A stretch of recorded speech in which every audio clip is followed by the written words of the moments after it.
নওশাদ কথা বলো না।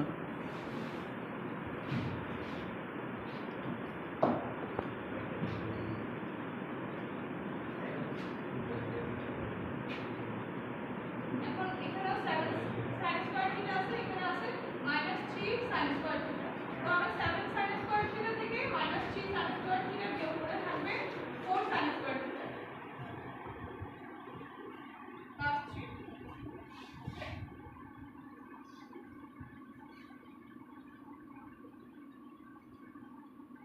এখন আমাদের এই পাশে বাম পাশে আমাদের প্লাস 3 আছে, এটা সমান সমান ওপাশে গেলে এটা -3 হবে, তাহলে 4 -3।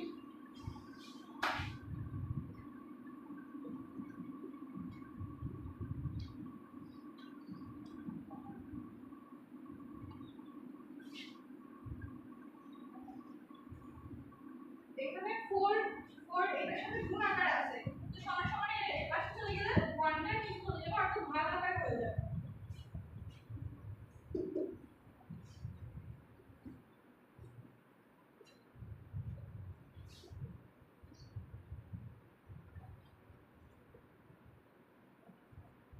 আমাদেরকে প্রথমে থিটার মান বের করতে হবে, মানে tan থিটার মান আমাদেরকে লাগবে, কোনো থিটার মান লাগবে। এজন্য এখানে যেহেতু স্কয়ার আছে, আমাদের স্কয়ারটা দূর করতে হবে। এজন্য আমরা দুই পাশকে বর্গমূল করে দেব, যেন স্কয়ারটা চলে যায়। বর্গমূল করে দিলে এখানে স্কয়ারটা চলে যাবে, আর 1/4 কে বর্গমূল করা হলে এখানে 1/2 হবে।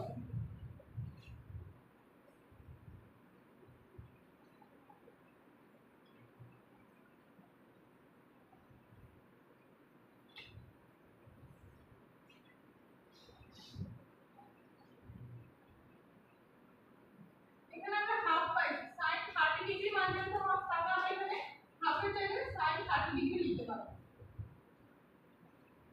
উভয় পক্ষ থেকে sin sin বাদ যাবে, তাহলে থিটার মান হবে 30 ডিগ্রি। আমাদেরকে প্রশ্নে বলা হয়েছে tan theta degree, tan theta মান বের করতে। এটা যা পক্ষ দিয়ে লিখবো,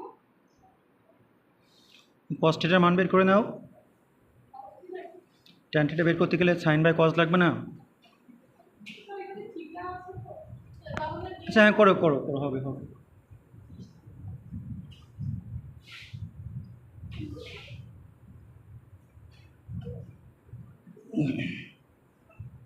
থিটার মান এখানে আমরা 30 ডিগ্রি পাইছি, তাহলে tan থিটা 30 ডিগ্রি, আর tan 30 ডিগ্রি মান হচ্ছে 1/√3।